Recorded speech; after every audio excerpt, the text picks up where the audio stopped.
The windows cracked. The blood on the walls began to move, forming words.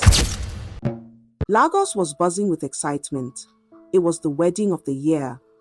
Amaka, the beautiful and intelligent daughter of Chief Nwosu, was marrying Jude, a successful businessman. Their wedding was held in a luxurious hotel with expensive decorations, hundreds of guests, music, dancing, and plenty of food. As Amaka walked down the aisle in her white gown, people admired her beauty and whispered about how lucky Jude was. She was beautiful, smart, and kind. Jude smiled proudly as Emeka glowed with happiness. He had won the heart of a perfect woman. Her parents, Chief and Madam Nwosu, were proud. "Our daughter has married well," they said. The reception was lively with laughter and joy. By night, the couple left for their honeymoon suite in a 5-star hotel, but she suddenly clutched her stomach. "I don't feel well," she gasped before collapsing. Jude panicked. He shook her, called her name, but she didn't respond. He rushed out of the hotel room, screaming for help. My wife is not breathing." Hotel staff rushed in.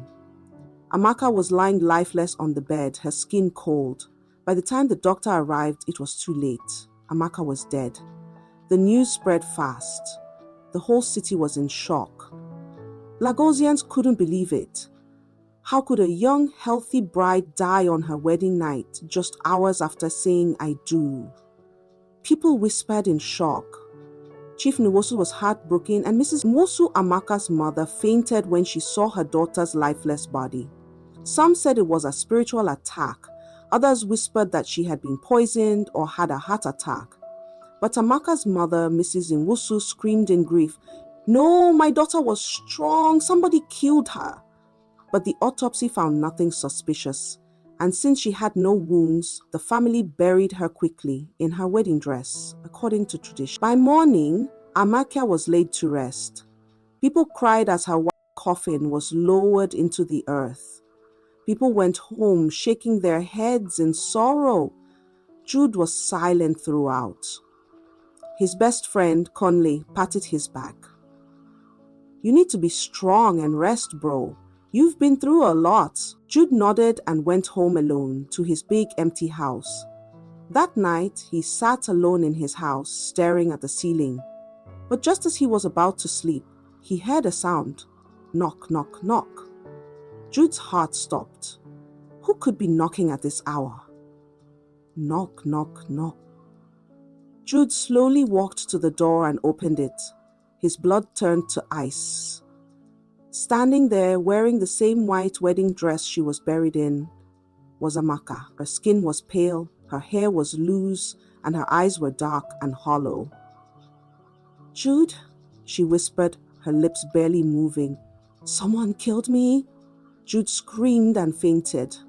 The next morning, Jude's screams had woken the entire neighborhood. People gathered in front of his house. He was found shaking like a leaf in his room. "I saw her," he cried. "She came back. She knocked on my door." People whispered. Could it be a dream, or was Amaka's spirit truly restless? But Amaka's younger sister, Ada, believed him. "I saw Amaka in my dream," she whispered to their mother. "She said someone killed her." She was crying in a dark place, saying, "Find my killer." Mrs. Nwosu shook her head. "I told you, my daughter was murdered." Something was definitely wrong. The family was convinced. Amaka's death was not natural. Jude, heartbroken, swore, "I will find who did this to my wife." They needed to find the truth. The police reopened the case. Everyone became a suspect. The caterers who made the food, the hotel staff, Jude's ex-girlfriend BC, who was jealous of the marriage, Jude himself, and even Amake's best friend Amanda. The next morning, Jude refused to leave his house. He stopped eating. He looked tired and afraid. His friend Kunili visited him. "Guy, what is going on?" Jude hesitated. "She came back, Kunny. She knocked on my door. She asked me who killed her." Kunli's face went pale. "But she died a natural death." Jude became confused and speechless. Jude and Ada became detectives. First, they suspected Ifoma, Amaka's best friend. She knew all of Amaka's secrets, Jide whispered. Maybe she was jealous. But Ifoma broke down in tears. Amaka was like my sister. I would never hurt her. Next, they suspected BC, Jude's ex. She swore no one else would have Jude. Ide reminded him, but BC was out of town the night of the wedding. The clues were leading nowhere. Meanwhile, Ameka's ghost kept tormenting Jude, her voice whispering in the night, her shadow moving in the mirrors. She was getting impatient. One evening, Jide sat together, frustrated. We are missing something, Ade said. The person who killed Ameka might be someone we least expect. Just then, the police officer handling the case called. The lab results from the wedding cake are out, he said. There was poison in it. Jude and Ada exchanged looks. Who handled the wedding cake? Our mother. Ada said this to herself and rushed back home without saying anything to Jude.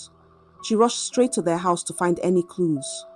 When she checked under her mother's bed, she found a pot with Amaka's picture hidden under. Ada's hands shook as she picked up the small pot. She stared at it in horror. Her mother's voice came from behind her. Ada, you shouldn't have found that. Ada turned around slowly. Her mother stood at the doorway, her face pale. But she didn't look angry or surprised. She looked desperate. Ada, my daughter, she whispered, stepping forward. Don't tell anyone about this. Ada's mouth went dry. You poisoned Amaka? Tears gathered in their mother's eyes. I had to do it. I couldn't let her marry before you. The words hit Ada like a slap. What are you talking about? Amaka was my elder sister, your daughter. Her mother wiped her face. No, she wasn't. Ada froze. She felt like the ground had disappeared beneath her feet. What do you mean, Mom? Ada's voice was barely above a whisper. Her mother sighed and looked away. Amaka was not my daughter. She was your father's first wife's child. Ada's heart pounded in her ears. No, that couldn't be true, but you raised her. We grew up together. Yes, her mother nodded. Because I had to, so that your father would love me. Ada staggered backward. Her mother's voice cracked as she continued. Amaka's mother, Grace, she was my friend, my best friend. So when she gave birth, I told myself, enough is enough. Ada's body went cold. I killed her, her mother whispered. I poisoned her food. I sat beside her as she struggled to breathe. I watched as she begged me to help her, but I didn't. I let her die, Ada. I took Amaka and made sure Chief saw me as the perfect wife. And it worked. He married me and I raised Amaka as my own. I wanted the best for my children too. Ada felt like vomiting. She looked at the woman who had raised her, the woman she had called mother all her life. But who was she really? You killed my sister, Ada choked. Her mother grabbed her hands. I had no choice. Amaka was too perfect. She was going to marry first, and people would mock you. I did everything for you, Ada. Ada yanked her hands away. Tears blurred her vision. She wanted to scream, to run, to report her mother to the police. But could she? Could she send her own mother to jail? She stumbled out of her mind spinning. That night, Mrs. Nwosu woke up to the sound of dripping water. She sat up in bed and squinted in the darkness. Drip, drip, drip, drip, drip, drip, drip, drip. Her heart pounded as she slowly turned her head and let out a scream. The walls were covered in red. Blood dripped from the ceiling, soaking her bed sheets. The air smelled rotten. She scrambled off the bed, her breath shaky. What is this? Who did this? Then she heard it. A soft, cold voice. Mama, why did you kill me?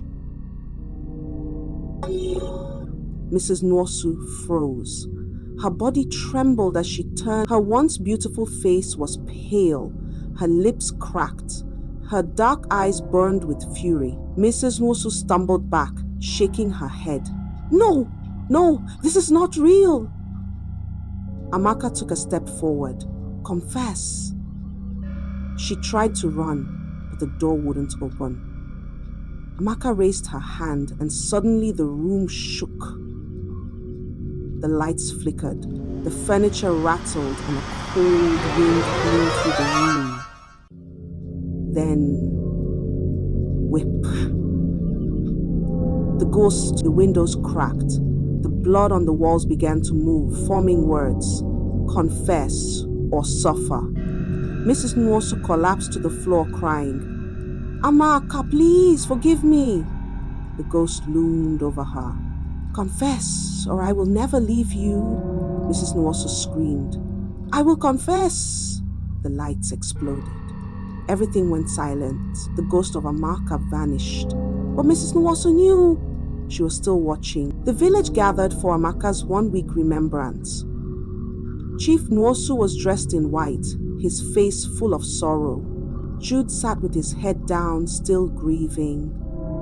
Ada stood beside him, her heart heavy. Then, Mrs. Wusu slowly walked to the center. Her hands shook. Everyone turned to look at her. She took a deep breath. And then, I killed her. Mrs. Dwosu's lips trembled. I killed her, just like I killed her mother. The crowd erupted in shock and horror. Tears streamed down Chief Wozu's face. You killed my wife? She fell to her knees. I was jealous. She had everything and I had nothing. I thought if I took her place I would be happy, but now I have nothing. The crowd murmured angrily. Jude's hands clenched into fists. You took Amake from me. You took my wife. The people surged forward, pointing, shouting, some even weeping. But Madame Nwosu didn't hear them.